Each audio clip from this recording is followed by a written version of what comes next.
This man used to work at Google. Now he's saying that Android is a few years behind when it comes to photography. What? Oh, nah, nah. Just be careful, nah, nah. Love ain't simple, nah, nah. Promise me no promises. What is the deal? Beautiful people, it's your boy Ramon, Lifestyles Defined. So this topic is going to go across two channels here. Obviously it's going to be on our photography channel because this is the main focus of this conversation, but it's also going to be on the main tech channel. And if you guys don't know what that is, or vice versa, check the links below. You should check out all of our channels. Support the kids. We out here working hard. But nonetheless, this is a very interesting topic, a very interesting conversation. This comes from a former Google, would it be an executive? He's pretty high up there in the Google world. And this gentleman currently has a love affair with his iPhone 7. And just to put some context on the conversation, he no longer works for Google. And I think it's interesting that he has all of a sudden developed this love affair for the iPhone 7 and his camera abilities. And even so, this guy used to be part of the mobile team for Android. And he is throwing major shade at Android's direction. So he's pretty much proclaiming that Android is a few years behind iOS or iPhone in terms of photography. In fact, his closing statement to the whole thing was, bottom line, if you truly care about great photography, you own an iPhone. If you don't mind being a few years behind, buy an Android. I think that's a huge statement to make. And I can feel some of you boiling inside. There's a lot around this conversation, and I really want to dissect parts of what he was saying. And the platform, what he was saying, was actually Facebook. And there are two pictures of his daughters, or I presume would be his daughters, that he posted in a low light situation in a restaurant, and he was just blown away by the quality of these pictures. But let's take it from a ground level, from step one. So the first quote that really stuck out to me is that he said, the end of DSLR for most people has arrived. I left my professional camera at home and took these shots at dinner with my iPhone 7 using computational photography. Portrait mode, as Apple calls it.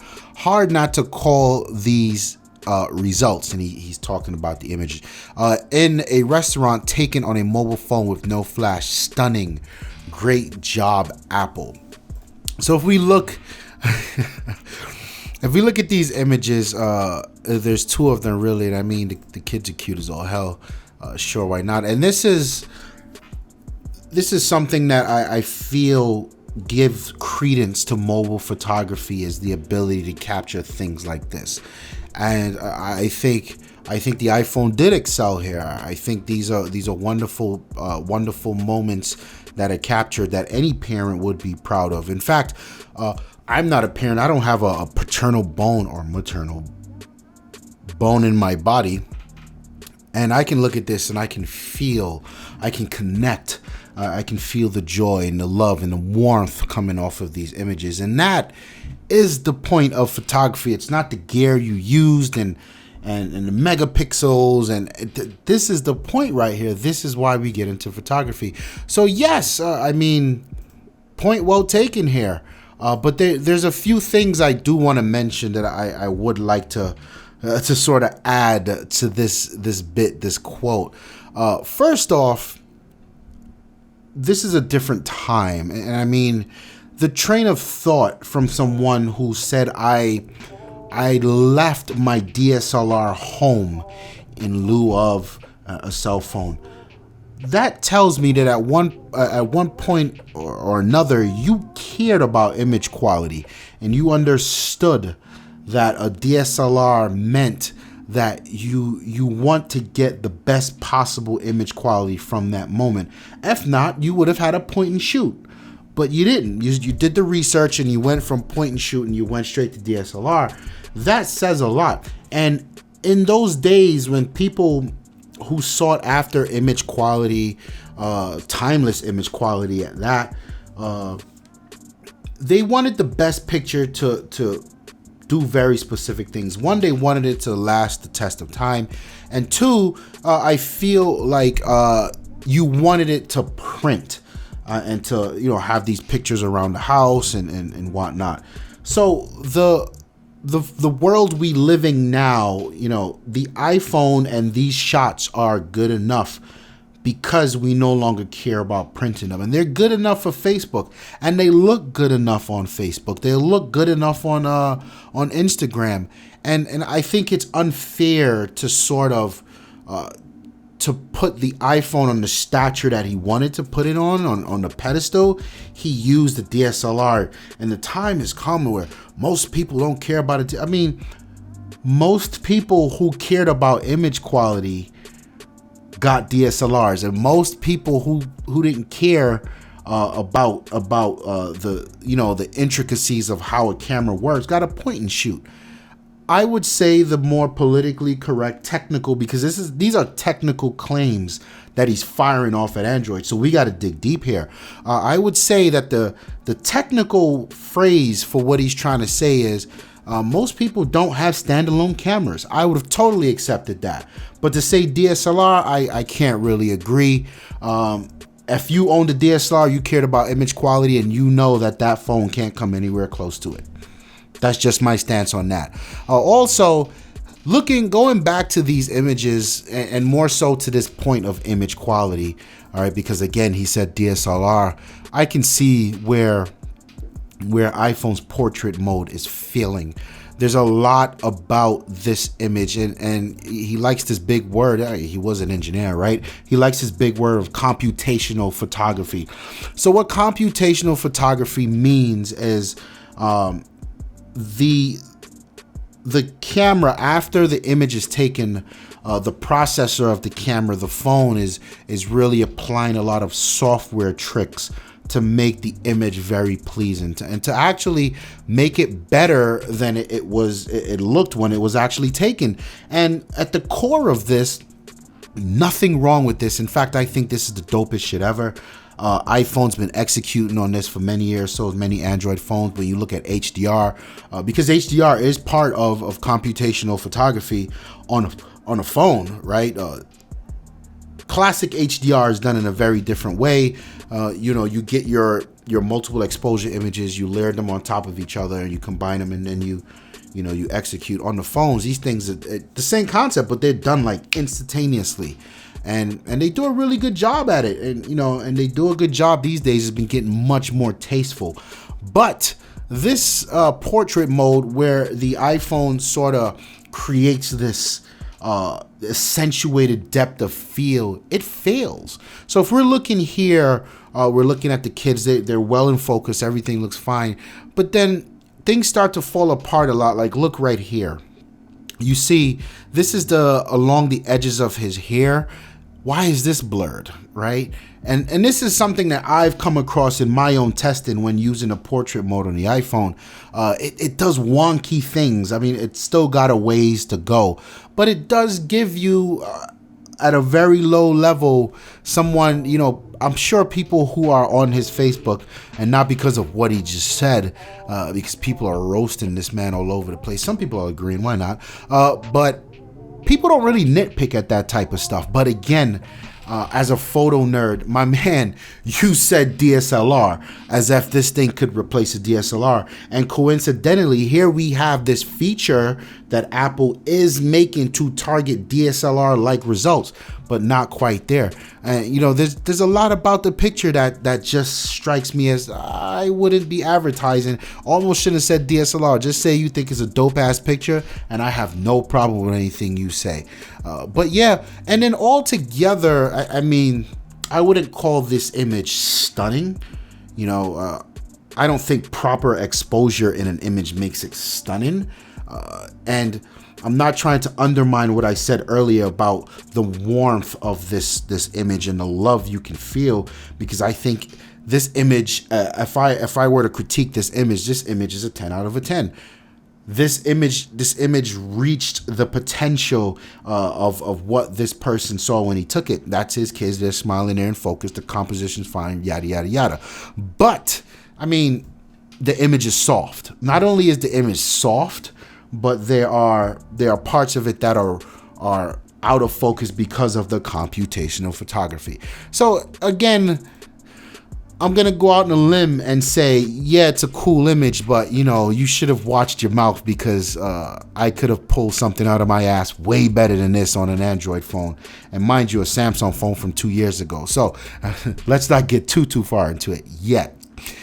And the third thing I would want to add there is, like I said, the Android phones have been doing this for quite some time. This type of image, this well exposed image when it was a dark environment, it's not something that's unique to Apple. I mean, this was something that Nokia executed first on Windows Phone. I mean, iPhones always had amazing cameras, but they always fell apart in low light situations. And then Nokia came out of nowhere with the partnership with Microsoft, and they were like, you know what? We are going to focus on low light environments and situations, because we find from our research that's mainly where people take most of their pictures, in restaurants and bars and yada, yada, yada. And they executed, and Android follows suit, and iPhone follows suit. And now an image like this, I would argue tooth and nail, that you could have achieved from any other camera. I don't think iPhone deserves sole praise here, although it is a good image.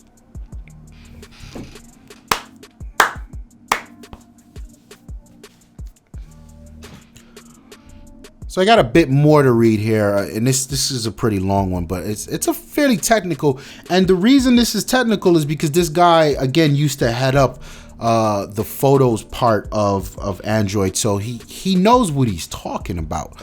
He says here, it's because when Samsung innovates the underlying hardware, like a better camera, they have to convince Google to allow that innovation to be surfaced to other applications via the appropriate API.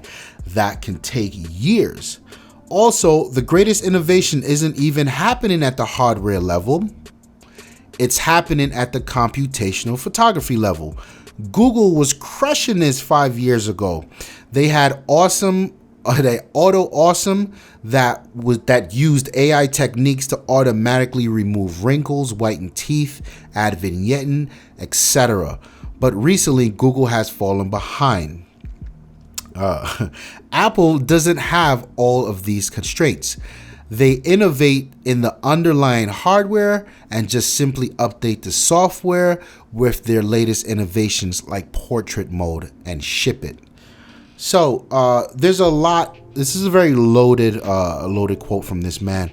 There's a lot to agree with here. There's a lot to disagree. The first part of it, I generally agree. But he's mentioning something, speaking on the innovations in the hardware side, where we know Android cameras have been moving forward. You've got HTC tried and failed for a while, but Samsung, I think, is the shining example of Android cameras moving forward. And Sony's been doing it for a while. Very quietly, Sony's been doing it. It's almost like they're underappreciated in the Android world. But oddly enough, a lot of these cameras have Sony sensors in them, so go figure. But the Android camera game has been stepping up for quite some time. And what he's saying about the API, I mean, this was very old Android, like 3-4 years ago. In fact, I think a year and a half ago. Forgive me if I don't know the exact timing, but I think it was the Android Camera 2 API came out, and this did exactly what he's saying. This gave the OEM the ability to do what they wanted, and we're talking We're talking shooting videos in 4K. We're talking high frame per second recording to slow it down for slow motion. We're talking high megapixel cameras, HDR images rendered right off the processor of the chip. Like, these are all things that API freed up to do. And yes, it did take years, but it's here now. So I don't really understand how he's using this as a point. I can't really say I agree with that. Then there's also the second part where he's saying a lot of the innovation is happening in the computational photography level, pretty much the software. Rightfully so. I think, I wouldn't say we hit a wall, but the image processors and the sensors on these phones, these smartphones, have matured quite a bit, like most other parts of a smartphone. And we're seeing where they're no longer in the megapixel race. They're dialing back. Once a phone would come out with 16 megapixels, and next year's version of it would have 20 megapixels, and then the next one would have 24. Here, they're just going, guys, let's just focus on what matters. So you're seeing these 12 megapixel shooters, sometimes 8 megapixel shooters, and that's meant to really have a better sensitivity to light. So again, they go to achieve that mission of low light photography, and we're seeing a lot more capable processors. I think by nature you can only do so much in a hardware world, and the next logical way is to attack software, right? And this is something that I've long been a Microsoft fanboy, and I've preached this to a lot of people. It's not about hardware, it's about software optimization. This is what Microsoft does. They're a software company. This is what Apple does. They optimize the bejesus out of hardware that is underpowered or not as powerful as everything else on the market, but yet still they get better results in so many various fields. It's all about software. It's a software world. And I think he's right in saying that it's happening at a computational photography level, but I think he's god awful wrong that Google has fallen behind. In fact, there's an article from way, I guess, about April 25th, is one of the engineers, what team was he on? I forgot what team he was on. He went out on a side project and just developed this app that was aimed at high quality night photography. And how he achieved it was his app allowed you to manually set the exposure time, the ISO, and the focus distance. And what was special about this app is when you hit that button, it would start compiling raw files of an image. So the concept is very familiar or very similar to how HDR is done in actuality, but it was taking different points of the image, and then you would stitch them together in post. He used a Nexus 6P and a Pixel XL, and the images that he got were astounding, coming from a cell phone. And these are things that Google's now working on. And the other day, I can't find the article, but I read that Google's working on this new AI that studies, I think it profiles like the top 50 landscape photographers in the world, and it pays attention to how they color grade the image, how they, where they lower the exposure and drop the highlights and whatnot, and they sort of translate that into an algorithm, and that algorithm then applies that train of thought, that trained mentality to your images. And I thought that was super dope, and I'm not saying Apple's not doing anything like that, but I'm saying, dude, Google's working. And coming from someone who was at Google fairly recently, like, I don't understand where he's coming from with these things, saying Google's falling behind. And again, a second instance, I don't think Apple deserves sole praise here. Like, I don't think Apple's been leading the smartphone industry for a while in photography. So this is all interesting to me. His last quote, I'll read it again. The bottom line: if you truly care about great photography, you own an iPhone. If you don't mind being a few years behind, buy an Android. I mean, I listen, this guy's obviously smart, probably smarter than me, but I think he completely missed the mark on this. I don't know what his love affair with the iPhone 7 is as of now, and he's totally entitled to it. It's some dope shots. I put my iPhone to work every now and then. It's fully capable, but the point remains, the iPhone is not the best camera on the market, and it hasn't been for quite some time. And even addressing his point that Apple is pushing the computational photography level to another game and Google isn't, is completely false. I mean, Samsung's doing the same thing, HTC's doing the same thing, Sony's doing the same thing. They were doing it with HDR video. I mean, come on, these things are out there, and I don't think it's fair for him to sort of to point to, or to put iPhone on this pedestal. I think there's a lot missing here. Like, if we could talk to him, I would like to hear, if challenged on these points, what he would have to say. In terms of computational photography, what I will say is, when I look back at my Lumia 1020, a 43 megapixel camera, and even my 1520, that lossless zoom, that super sampling technology is something that we haven't quite seen in any other cameras, any other phones. And I'm curious to see what Nokia does in their return, if they'll return to that concept, that type of photography. But what I like the most about Nokia's approach back in the day is it wasn't about software. It was just killer lens and a killer processor, and the images were dope as shit coming out of the camera. I think the very basis, going back to this comparison between a DSLR and a cell phone, I think the very basis of computational photography is it exists to make up for the fact that it does not have the same image quality as a DSLR, obviously. But you're asking your software to commit to a long haul to make up for downfalls that were or exist on the hardware side. And I think it's important to understand and respect that. But nonetheless, I mean, Apple's doing dope shit. Samsung's doing dope shit. They also have their version of that portrait mode, which I tested. And to me, it's a little bit better than the iPhone portrait mode.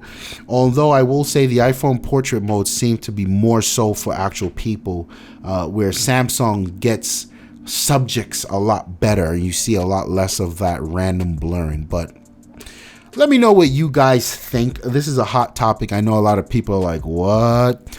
Especially coming from someone that was inside the Google camp. You would think he knows some inside information, but I mean, there's a lot out there that Google's doing that he just discredited. You know, is he just an Apple fanboy all of a sudden? Could be.